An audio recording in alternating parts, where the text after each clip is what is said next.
Welcome to CSEB aspirants. ഇന്ന് നമ്മൾ discuss ചെയ്യുന്നത് നമ്മുടെ കോർപ്പറേഷൻ്റെ മൊഡ്യൂളിൽ ഇമ്പോർട്ടൻ്റ് ആയ മൊഡ്യൂളിൽ സ്കീംസൊക്കെ ഉണ്ടായിരുന്നു അല്ലേ. അപ്പോൾ ആ സ്കീംസുമായി ബന്ധപ്പെട്ട മൊഡ്യൂൾസ് ആയിരുന്നു. അപ്പോൾ ഓരോ സ്കീമുകളായിട്ട് നമ്മൾ പഠിച്ചു വരികയാണ്. റിവൈവൽ സ്കീം നമ്മൾ പഠിച്ചു, അതുപോലെ റിസ്ക് ഫണ്ട് നമ്മൾ ചെയ്തിട്ടുണ്ട്. അപ്പോൾ ആ കാണാത്ത കൂട്ടുകാർ ആരെങ്കിലും ഉണ്ടെങ്കിൽ നമ്മുടെ വീഡിയോയുടെ പ്ലേലിസ്റ്റ് പോയി ഒന്ന് ചെക്ക് ചെയ്യാം കേട്ടോ. ഓക്കെ, അപ്പോൾ അവിടെ ഫോൾഡർ വൈസ് കൊടുത്തിട്ടുണ്ട്, അപ്പോൾ നിങ്ങൾക്ക് കാണാം, പഠിക്കാം. പിന്നെ കൂടെ നമ്മുടെ കോപ്പറേറ്റീവ് ലോ കോഴ്സ് നമ്മൾ എടുക്കുന്നുണ്ട്. അപ്പോൾ ആ കോഴ്സിൻ്റെ കൂടെ നമ്മുടെ യൂട്യൂബിൻ്റെ എല്ലാ കണ്ടൻറ്റുകളും നമ്മൾ ഫോൾഡർ വൈസ് കൊടുക്കുന്നുണ്ട്. PDF നോട്ട്സ് കേട്ടോ, PDF നോട്ട്സ് കൊടുക്കുന്നുണ്ട്. നമ്മൾ പ്രസൻറ്റ് ചെയ്യുന്ന PDF നോട്ട് തന്നെയാണ് അവിടെ പ്രൊവൈഡ് ചെയ്യുന്നത് കേട്ടോ. ഓക്കെ, അപ്പോൾ ആരെങ്കിലും ഇൻട്രസ്റ്റഡ് ആണെങ്കിൽ എന്ത് ചെയ്യുക, ചാനൽ നമ്പറിലേക്ക് മെസ്സേജ് അയച്ച് ജോയിൻ ചെയ്യുക കേട്ടോ. കോപ്പറേറ്റീവ് ലോയും പഠിക്കാം, കൂടെ നമ്മുടെ PDF നോട്ട്സ് റെഫർ ചെയ്ത് നിങ്ങൾക്ക് പഠിക്കുകയും ചെയ്യാം കേട്ടോ. അപ്പോൾ ഇന്ന് നമ്മൾ ഡിസ്കസ് ചെയ്യുന്നത് കേരള കോപ്പറേറ്റീവ് ഡെപ്പോസിറ്റ് ഗ്യാരണ്ടി സ്കീമാണ്. അപ്പോൾ നമുക്ക് മൊഡ്യൂൾ 13 അതായത് ചാപ്റ്റർ 13 റിസ്ക് ഫണ്ട് സ്കീം ഉണ്ടായി ആദ്യം. അപ്പോൾ അത് നമ്മൾ കവർ ചെയ്ത് കഴിഞ്ഞു. ഇനി ഡെപ്പോസിറ്റ് ഗ്യാരണ്ടി സ്കീമാണുള്ളത്. അപ്പോൾ അതാണ് നമ്മൾ ഇപ്പോൾ പഠിക്കുന്നത് കേട്ടോ. Kerala cooperative deposit guarantee scheme 2012 ആണ്. അപ്പോൾ ആദ്യം ഡേറ്റ് ഇമ്പോർട്ടൻ്റ് ആണ്. അതുകൂടാതെ സ്കീമുമായി ബന്ധപ്പെട്ട് നമ്മുടെ KCS ആക്റ്റിൽ എന്ത് പറഞ്ഞിട്ടുണ്ട് നമുക്ക് ആദ്യം ഒന്ന് പഠിച്ചിട്ട് പോവാം. അപ്പോൾ ഇതുമായി ബന്ധപ്പെട്ട് സെക്ഷൻ 2 ഡെഫിനിഷൻസ് ആണെന്ന് എല്ലാവർക്കും അറിയാം. സെക്ഷൻ 2 ഡെഫിനിഷൻസിൽ HA എന്ന് പറഞ്ഞ എന്ന് ഓർത്താൽ മതി കേട്ടോ. ഡെപ്പോസിറ്റ് ഗ്യാരണ്ടി കിട്ടുമ്പോൾ നമ്മൾ ഹാവു എന്ന് പറഞ്ഞ് ആശ്വസിക്കും. അങ്ങനെ എന്ന് ആലോചിച്ചാൽ മതി. ഡെപ്പോസിറ്റ് ഗ്യാരണ്ടി സ്കീം, ഗ്യാരണ്ടി കിട്ടുകയാണല്ലോ നമുക്ക്, നമ്മുടെ തുക നഷ്ടപ്പെടുന്നില്ലല്ലോ, നമ്മുടെ തുക ഗ്യാരണ്ടീഡ് ആണല്ലോ. അപ്പോൾ അതുകൊണ്ട് നമുക്കൊരാശ്വാസം ഉണ്ടാവും. അത് ഹാവു എന്ന് പറയണു. അപ്പോൾ നമ്മൾ means the deposit guarantee scheme framed under section 57B ആണ് ഈ ഒരു രീതിയിൽ. 57Bയിലാണ് ഇതിൻ്റെ കോൺസ്റ്റിറ്റ്യൂഷനും സ്കീമുകളെ കുറിച്ചിട്ടൊക്കെ പറയുന്നത്. ഓക്കെ, 57Bയും നമുക്ക് പഠിക്കാം. ഇവിടെ നമ്മൾ നോക്കേണ്ടത് ഡെഫിനിഷൻ, അതായത് കോപ്പറേറ്റീവ് ഡെപ്പോസിറ്റ് ഗ്യാരണ്ടി സ്കീമുമായി ബന്ധപ്പെട്ട ഡെഫിനിഷൻ ഏത്, സെക്ഷൻ 2 HA ആണ് കേട്ടോ. അത് എന്താണ് സംഭവം, കസ്റ്റമേഴ്സിന് ഗ്യാരണ്ടി നൽകുകയാണ് ഡെപ്പോസിറ്റിന് മേലെ. പിന്നെ ചിട്ടികളും അതുപോലെ പിന്നെ അടിസ്ഥാനത്തിലുള്ള കുറികൾ അതൊന്നും ഇതിലില്ല കേട്ടോ. ഡെപ്പോസിറ്റ്സ് മാത്രമേ ഉള്ളൂ. നോർമൽ ഡെപ്പോസിറ്റ് ഇല്ലേ, നമ്മുടെ സേവിങ്സ് ഡെപ്പോസിറ്റ്, കറണ്ട് ഡെപ്പോസിറ്റ്, അങ്ങനത്തെ ഡെപ്പോസിറ്റ് മാത്രമേ ഉള്ളൂ. ഇത് എന്തിനാണ് ഉപയോഗിക്കുന്നത് വെച്ചാൽ create confidence among the depositors and to attract more depositors. Depositors കൂടുതൽ അട്രാക്റ്റ് ചെയ്തിട്ട് എന്തായാലും നമ്മുടെ തുകയ്ക്ക് ഒരു ഗവൺമെൻറ്റിൻ്റേതായ ഒരു ഗ്യാരണ്ടി ഉണ്ടല്ലോ എന്ന് വിചാരിച്ചിട്ട് എന്ത് ചെയ്യും, കോൺഫിഡൻസ് ഉണ്ടാവും അല്ലേ. ഇത് അപ്ലൈ ആണ് എല്ലാ ക്രെഡിറ്റ് സൊസൈറ്റീസും. ഡോർമെൻ്റ് ആയിട്ട് കിടക്കുന്ന, അതായത് നശിച്ചു പോകുന്ന ആ ഒരു രീതിക്ക് കിടക്കുന്ന അല്ലെങ്കിൽ ലിക്വിഡേഷൻ്റെ അണ്ടറിലുള്ളവർക്കൊന്നും ഇത് ബാധകമല്ല. അതല്ലാത്ത എല്ലാ ക്രെഡിറ്റ് സൊസൈറ്റിക്കും ഇത് അപ്ലൈ ചെയ്യാവുന്നതാണ്. ഓക്കെ, അപ്പോൾ 57B നിർബന്ധിതാക്കി. 2013 പിന്നെ അമെൻമെൻറ്റ് വന്നപ്പോൾ നിർബന്ധമാക്കിയത് government may by notification in the gazette frame a scheme to be called. ഗവൺമെൻറ്റാണ് അങ്ങനെ ഫ്രെയിം ചെയ്യുക അല്ലേ. സ്കീമൊക്കെ ഫ്രെയിം ചെയ്യാറാണ് ഗവൺമെൻറ്റാണ്. ഡെപ്പോസിറ്റ് ഗ്യാരണ്ടി സ്കീം എന്ന് പറഞ്ഞിട്ടൊരു സ്കീമൊക്കെ ഫ്രെയിം ചെയ്തു.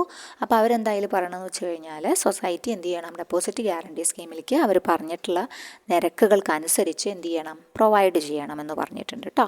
എല്ലാ തരത്തിലുള്ള സൊസൈറ്റികളും ഇതിൽ എൻറോൾ ചെയ്യണം, എന്നിട്ട് കോൺട്രിബ്യൂട്ട് ചെയ്യണം. അതായത് ഈ ഒരു അമെൻമെൻറ്റ് ആക്ട് 2013 വന്നത് വിത്തിൻ 6 months 6 മാസത്തിനകം തന്നെ എടുക്കാത്ത എല്ലാവരും എന്ത് ചെയ്യണം, ഈ ഒരു പിന്നെ ഇതിൽ പങ്കാളിയാവണം എന്ന് ഗവൺമെൻറ് നിർബന്ധമാക്കുകയാണ്.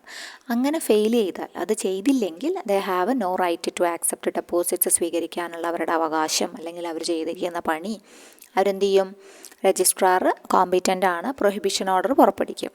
ഓക്കെ, ഈ സൊസൈറ്റി ഡെപ്പോസിറ്റ് ആക്സെപ്റ്റ് ചെയ്യാൻ പാടില്ല എന്ന് പറയും എന്നാണ് പറഞ്ഞിട്ടുള്ളത്. പിന്നെ അതുപോലെ തന്നെ രജിസ്ട്രാർ ഷോൾ അവർ ഓപ്പർച്യൂണിറ്റി കൊടുത്തിട്ടുണ്ട് ചീഫ് എക്സിക്യൂട്ടീവിനെ വിളിച്ചിട്ട് എന്താണ് അവരുടെ ഒബ്ജക്ഷന് കാരണം എന്ന് ആരായും. അതിനുള്ള പ്രൊപ്പോസ്ഡ് ആക്ഷനും അതിനുള്ള കാര്യങ്ങളൊക്കെ രജിസ്ട്രാർക്ക് കൊടുത്തിട്ടുണ്ട്. സോ രജിസ്ട്രാർ അന്വേഷിക്കും എന്തുകൊണ്ട് നിങ്ങൾ ചേർന്നില്ല എന്ന് കേട്ടോ. ഓക്കെ, അപ്പോൾ അത് മാത്രമല്ല, നോട്ട് വിത്ത്സ്റ്റാൻഡിങ് എന്തൊക്കെ സബ്സെക്ഷൻ 3 എന്തൊക്കെ പറഞ്ഞാലും രജിസ്ട്രാർക്ക് എക്സംപ്റ്റ് ചെയ്യാൻ പറ്റും ചില സൊസൈറ്റികളെ കേട്ടോ. ഒരു 1 year വരെ ജനറൽ ഓർ സ്പെഷ്യൽ ഓർഡർ അവർക്ക് എന്തെങ്കിലും എൻറോൾ ചെയ്യാൻ വല്ല ബുദ്ധിമുട്ടുകളുമുണ്ട് എങ്കിൽ അവരെന്ത് ചെയ്യും, ഒരു 1 year അപ് ടു 1 year വരെയൊക്കെ ഒരു ജനറൽ ഓർ സ്പെഷ്യൽ 6 monthsനകം ചേരണമെന്നാണ് പറഞ്ഞത്. പക്ഷേ ആരുടെ അനുമതി ഉണ്ടെങ്കിൽ, രജിസ്ട്രാറുടെ അനുമതി ഉണ്ടെങ്കിൽ അത് അവർക്ക് എക്സംപ്റ്റ് ചെയ്യാൻ പറ്റും. രജിസ്ട്രാർക്ക് എക്സംപ്റ്റ് ചെയ്യാം a period up to 1 year. General or special order പുറപ്പെടുവിച്ചിട്ട് ഡെപ്പോസിറ്റ് ഗ്യാരണ്ടി സ്കീമിൻ്റെ റീസൺസ് റെക്കോർഡ് ചെയ്താൽ മതി എന്നും പറയുന്നുണ്ട് കേട്ടോ.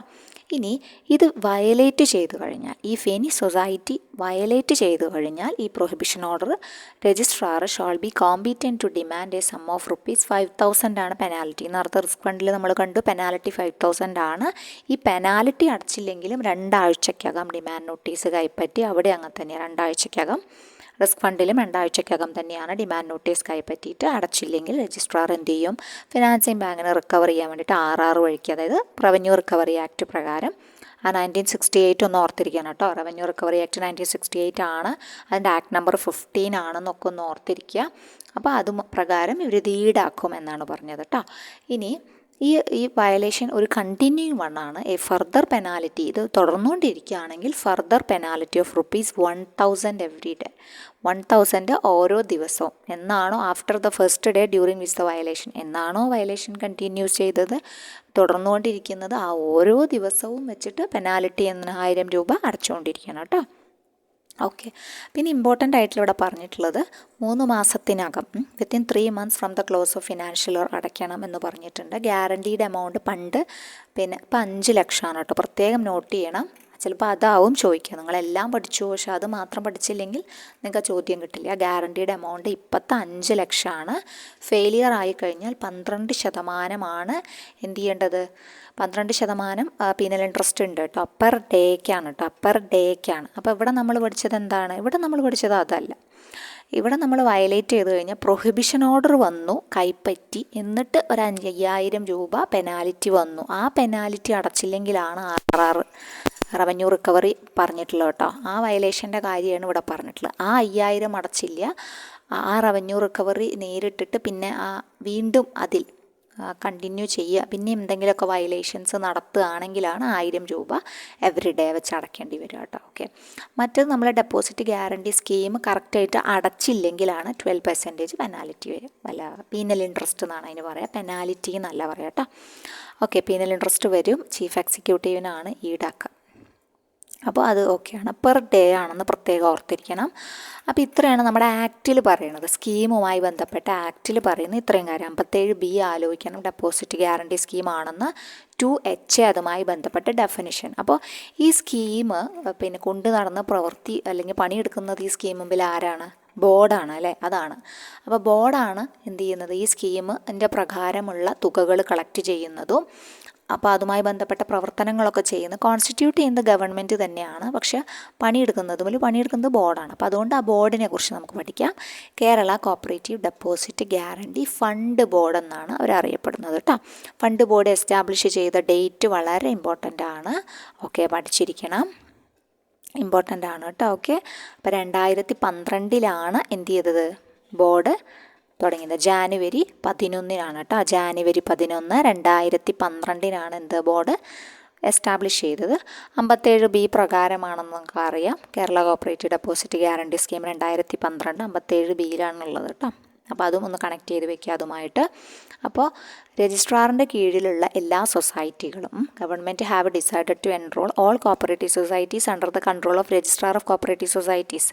അവർ ഡെപ്പോസിറ്റ് ആക്സെപ്റ്റ് ചെയ്യണം. അങ്ങനത്തെ സൊസൈറ്റികൾക്ക് മാത്രമല്ലേ ഗ്യാരണ്ടി കൊടുക്കണ്ടോ, അല്ലാത്തവർക്ക് കൊടുക്കണ്ടല്ലോ. അതുകൊണ്ട് വിച്ച് ആക്സെപ്റ്റ്സ് ഡെപ്പോസിറ്റ്സ്, അവരാണ് മെമ്പേഴ്സ് ആയിട്ടുള്ളത്. ഈ കേരള കോപ്പറേറ്റീവ് ഡെപ്പോസിറ്റ് ഗ്യാരണ്ടി സ്കീമിൽ ആരാണ് മെമ്പേഴ്സ് ആയിട്ടുള്ളത്, അതായത് ഡെപ്പോസിറ്റ്സ് സ്വീകരിക്കുന്ന രജിസ്ട്രാറിൻ്റെ കൺട്രോളിലുള്ള സൊസൈറ്റികൾ, കോപ്പറേറ്റീവ് സൊസൈറ്റികൾ കേട്ടോ, അവരായിരിക്കണം മെമ്പേഴ്സ് എന്നാണ് ഗവൺമെൻറ് തീരുമാനിച്ചിട്ടുള്ളത്. പ്രത്യേകം നോട്ട് ചെയ്ത് പഠിക്കണം. ജനുവരി 11, 2012, 11/1/12 എന്ന് പഠിച്ചാൽ മതി. നല്ലൊരു ഫാൻസി നമ്പറല്ലേ. മറ്റത് ഗവൺമെൻറ്റിൻ്റെ ഓർഡർ നമ്പറാണ്, അത് പഠിക്കണമെന്നില്ല കേട്ടോ. 11/1/12 എന്ന് പഠിക്കുക. സെക്ഷൻ 57B കണക്ട് ചെയ്ത് വെക്കുക. ആരാണ് മെമ്പേഴ്സ് എന്ന് വെച്ചാൽ രജിസ്ട്രാറിൻ്റെ അണ്ടറിലുള്ള cooperative societies which accepts deposits as members. Okay. പിന്നെ ഇതിൻ്റെ പർപ്പസ് പറഞ്ഞു നമ്മൾ. പർപ്പസ് നമുക്കറിയാം, പ്രൊവൈഡ് ഗ്യാരണ്ടി ഡെപ്പോസിറ്റ് കൊടുക്കുക, കോൺഫിഡൻസ് വർദ്ധിപ്പിക്കുക, അട്രാക്റ്റിംഗ് മോർ ഡെപ്പോസിറ്റ്സ്, അതും ഓക്കെ. പിന്നെ ഡോർമെൻ്റായിട്ട് കിടക്കുന്ന അല്ലെങ്കിൽ വിച്ച് ആർ അണ്ടർ ലിക്വിഡേഷനിലുള്ളവർ എക്സെപ്ഷനാണ് കേട്ടോ. അവർക്ക് വേണ്ട, അവരേനെ ഇതിൽ ഉൾക്കൊള്ളിക്കുന്നില്ല കേട്ടോ. ഓക്കെ. അപ്പോൾ അതൊക്കെ ഇമ്പോർട്ടൻറ്റ്. പിന്നെ ഓർഗനൈസേഷൻ സ്ട്രക്ചർ ചുമ്മാ ഒന്ന് നോക്കിയിട്ട് പോവാം. പ്രധാനമായത് നമ്മുടെ ചെയർമാൻ മാത്രമാണ്. ബോർഡിൻ്റെ ചെയർമാൻ ആരാണ്? സഹകരണ മന്ത്രി തന്നെയാണ് കേട്ടോ. ഓക്കെ, VN വാസവനാണ് അപ്പോൾ ഇപ്പോൾ ഉള്ള ആൾ. ഓക്കെ, അപ്പോൾ അവരുടെ ജൂറിസ്ഡിക്ഷൻ എന്ന് പറഞ്ഞാൽ സ്റ്റേറ്റ് മുഴുവനാണ്. ഹെഡ് ക്വാർട്ടേഴ്സ് എവിടെയാണ് സ്ഥിതി ചെയ്യുന്നത്? ട്രിവാൻഡ്രത്താണ്. അവർക്ക് റീജിയണൽ ഓഫീസ്, ബ്രാഞ്ച് ഓഫീസസും ഒന്നും ഇല്ല കേട്ടോ. ഓക്കെ, അപ്പോൾ അത് ഓർത്ത് വയ്ക്കുക. പിന്നെ നമ്മുടെ സ്റ്റേറ്റ് കോപ്പറേറ്റീവ് യൂണിയൻ്റെ ചെയർമാൻ ഇതിൽ അംഗമാണ്. ഓക്കെ, അത് അംഗമാണ്. പിന്നെ അതുപോലെ 4 റെപ്രസെൻറ്റേറ്റീവ് ഉണ്ട്. നമ്മുടെ PSCSൽ നിന്നും ഗവൺമെൻറ് നോമിനേറ്റ് ചെയ്യുന്ന 4 റെപ്രസെൻറ്റേറ്റീവ് ഉണ്ട്. പിന്നെ അതുപോലെ തന്നെ ഗവൺമെൻറ് നോമിനേറ്റ് ചെയ്യുന്ന നോൺ അഗ്രികൾച്ചർ ക്രെഡിറ്റിൽ നിന്നും ഒരാളുണ്ട്. പിന്നെ ഒരാൾ എംപ്ലോയീസ് ക്രെഡിറ്റ് എന്നുണ്ട്. എല്ലാം ഗവൺമെൻറ് നോമിനേറ്റ് ചെയ്യുന്നതാണ് കേട്ടോ. ഓക്കെ, വനിതയിൽ നിന്ന് നോമിനേഷൻ ഉണ്ട്. അപ്പോൾ അതൊക്കെ ഓരോരുത്തർ 1 റെപ്രസെൻറ്റേറ്റീവാണ് എല്ലാ ഭാഗത്തു നിന്നുള്ളത്. പക്ഷേ 4 PSCS എന്ന് മാത്രമാണ് 4 പേരുള്ളത്. പിന്നെ SCUവിൻ്റെ ചെയർമാൻ അംഗമാണ്. പിന്നെ നമ്മുടെ സഹകരണം മിനിസ്റ്ററുണ്ട്. പിന്നെ കൂടാതെ ഉള്ളത് പ്രത്യേകം ഉള്ളത് എമിനൻ്റ് കോപ്പറേറ്റർ എന്ന് പറഞ്ഞൊരു കോപ്പറേറ്ററിനെ എന്ത് ചെയ്യാം?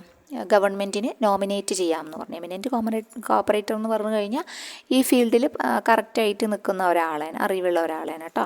പിന്നെ സെക്രട്ടറി ടു ഗവൺമെൻറ് ഉണ്ട്. അപ്പോൾ സെക്രട്ടറി ടു ഗവൺമെൻറ് സഹകരണ ഡിപ്പാർട്ട്മെൻറ്റിൻ്റെ സെക്രട്ടറി ആരാണ്? വീണ S. മാധവനാണ് ഇപ്പോൾ ഉള്ളത്. അപ്പോൾ ആളിതിൽ മെമ്പറാണ്, രജിസ്ട്രാർ മെമ്പറാണ്. പിന്നെ DCA, ഷെറിൻ MS, അങ്ങനെ എല്ലാവരും ഉണ്ട് കേട്ടോ. പിന്നെ ട്രഷററാണ് സെക്രട്ടറി ആവുക, ബോർഡിൻ്റെ ട്രഷററും സെക്രട്ടറി.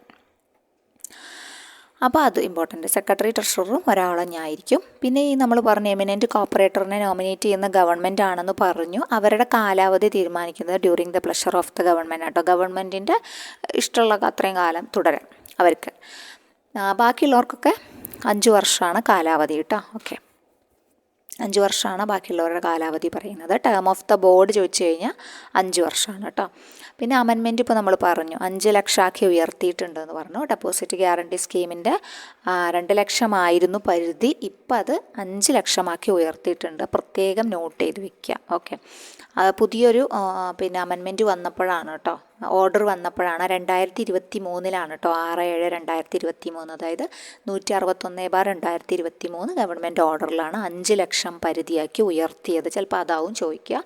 ഇപ്പോഴും പല ആൾക്കാരും 2 ലക്ഷം എന്നാണ് പഠിക്കുന്നത്, ചിലവർ 3 ലക്ഷം എന്ന് പഠിക്കുന്നുണ്ട്.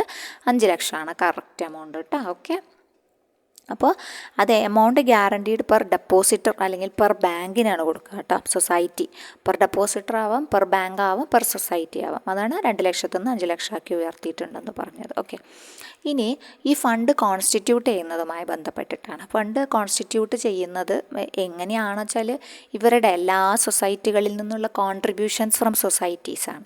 അപ്പോഴാണല്ലോ ഫണ്ട് ഉണ്ടാവുക. ഫണ്ടിന് വരുമാനം വേണമല്ലോ. അപ്പോൾ അതുകൊണ്ട് കോൺട്രിബ്യൂഷൻസ് ഫ്രം സൊസൈറ്റീസാണ് അതിൻ്റെ പ്രധാന സോഴ്സ് എന്ന് പറഞ്ഞു കഴിഞ്ഞാൽ അത് ഡോർമെൻ്റ് അല്ലാത്ത, ലിക്വിഡേഷനിലല്ലാത്ത സംഘങ്ങളിൽ നിന്നുമാണ് എടുക്കുക. അപ്പോൾ അത് ഇമ്പോർട്ടൻ്റ് ആയിട്ട് ഇവിടെ പഠിക്കേണ്ട ഒരു പോയിൻറ്റ് അതിൻ്റെ റേറ്റാണ്. 10 പൈസ per every deposit of 100 rupees. അത് ഇമ്പോർട്ടൻ്റ് ആണ്. അതായത് ഓരോ 100 രൂപയ്ക്കും 10 പൈസ എന്ന അളവിലാണ് അടയ്ക്കേണ്ടത് കേട്ടോ. Outstanding at the end of each ഓരോ ഫിനാൻഷ്യൽ ഇയറിലും എന്ത് ചെയ്യണം? അടയ്ക്കണം. ഓക്കെ, അതാണ് ഇമ്പോർട്ടൻ്റ്. അപ്പോൾ ആ ഡേറ്റ് അല്ലെങ്കിൽ ആ പെർസെൻറ്റേജ് ഇമ്പോർട്ടൻ്റ് ആണ്. അല്ലെങ്കിൽ ആ ഒരു 10 പൈസ per every deposit of 100 rupees. 100 രൂപയ്ക്ക് 10 പൈസ നിരക്കിലാണ് അടയ്ക്കേണ്ടത് കേട്ടോ. അപ്പോൾ അത് ഇമ്പോർട്ടൻ്റ് ആണ്. അപ്പോൾ ഇനീഷ്യൽ കോൺട്രിബ്യൂഷൻ ഫണ്ട് ഇത് വന്നതിന് ശേഷം, അതായത് ഇത് വന്നതിന് ശേഷം ഉള്ള ഇനീഷ്യൽ കോൺട്രിബ്യൂഷൻ, പിന്നെ പ്രാഥമിക തുക എന്ത് ചെയ്യണം? റെമിറ്റ് ചെയ്യണം. ലംസമായിട്ട് അടയ്ക്കാം, അല്ലെങ്കിൽ 2 ഇൻസ്റ്റാൾമെൻറ്റുകളായിട്ട് അടയ്ക്കാം എന്ന് പറഞ്ഞിട്ടുണ്ട്. അപ്പോൾ ആദ്യത്തെ തുക നമുക്ക് ബിഗിനിങ് ഫിനാൻഷ്യൽ ഇയറിൻ്റെ തുടക്കത്തിൽ അടയ്ക്കാം. പിന്നെ എന്തെങ്കിലും കോൺട്രിബ്യൂഷൻസ് ഉണ്ടെങ്കിൽ, സബ്സിക്വൻറ്റ് കോൺട്രിബ്യൂഷൻസ് ഉണ്ടെങ്കിൽ അത് at the end of each financial ഇയറിൽ തീർക്കാമെന്നാണ് പറഞ്ഞിട്ടുള്ളത് കേട്ടോ. ഓക്കെ, പിന്നെ ഇമ്പോർട്ടൻ്റ് ആയിട്ടുള്ളത് ഇവിടെ 3 മാസമാണ്. അതായത് shall remit the contribution to the fund within 3 months after the completion of the financial year calculated at the, അതായത് സൊസൈറ്റീസ് റെമിറ്റ് ചെയ്യണം എന്ത്?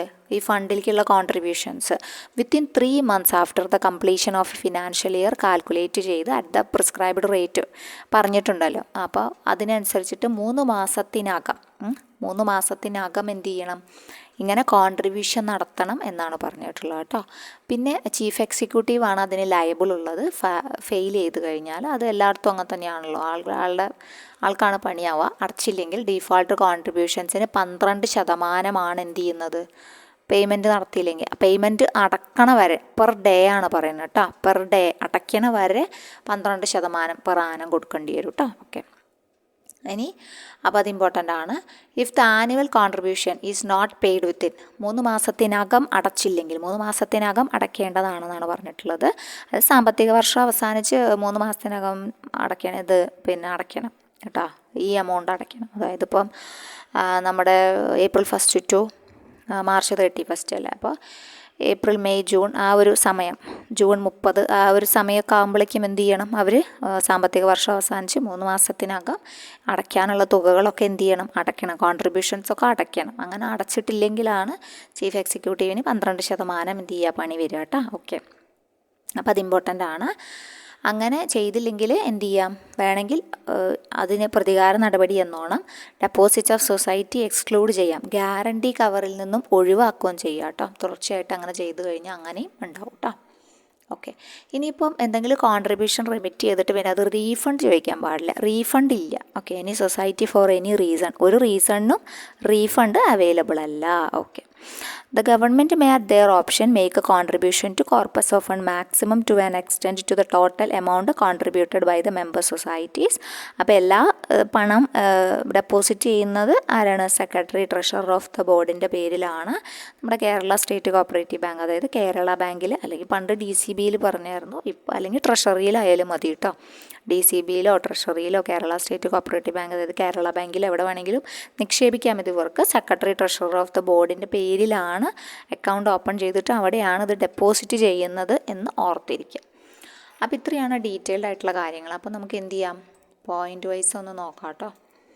Kerala cooperative deposit guarantee scheme 2012, definition എന്താ, 2HA ആണ്. പിന്നെ അടുത്തത് 57B deposit guarantee scheme 57B ആലോചിക്കുക.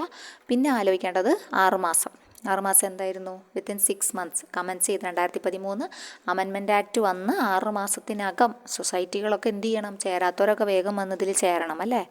Okay എന്ന് പറഞ്ഞിട്ടുണ്ട് കേട്ടോ. എത്രയും പെട്ടെന്ന് ചേരണമെന്ന് പറഞ്ഞിട്ടുണ്ട്.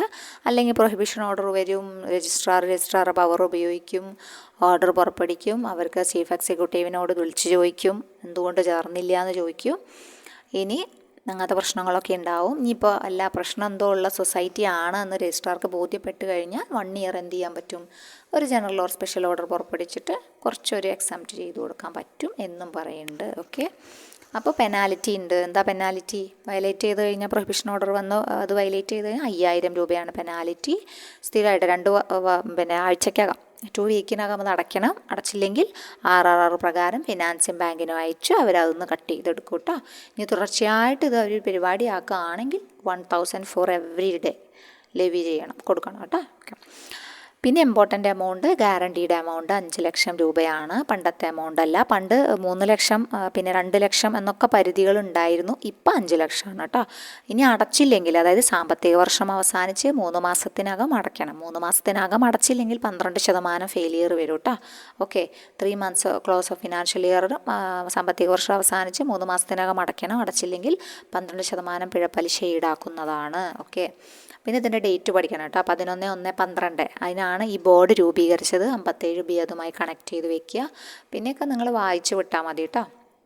പിന്നെ പ്രധാനമായിട്ടുള്ളത് ചാർജ് മിനിസ്റ്റർ ആരാണ്, ചെയർമാൻ ആരാണെന്ന്. മിനിസ്റ്ററാണ്, സഹകരണ മന്ത്രിയാണ്. ഓക്കെ, പിന്നെ ട്രിവാൻഡ്രമാണ് ആസ്ഥാനമായിട്ട് വരിക. ഓൾ സ്റ്റേറ്റാണ് ഓപ്പറേഷൻ ജൂറിസ്ഡിക്ഷൻ വരുന്നത്. റീജിയണൽ ഓർ ബ്രാഞ്ച് ഓഫീസസ് ഇല്ല എന്ന് ആലോചിക്കുക.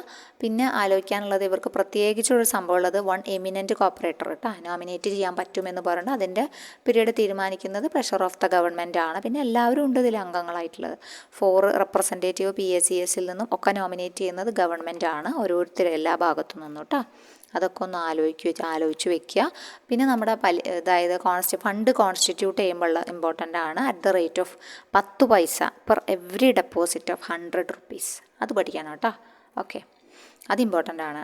പിന്നെ നമ്മുടെ ഇതന്നെ 3 മാസത്തിനകം ഫണ്ട് അടയ്ക്കണം എന്നും 12% പിഴപ്പലിശ ഈടാക്കുന്നു.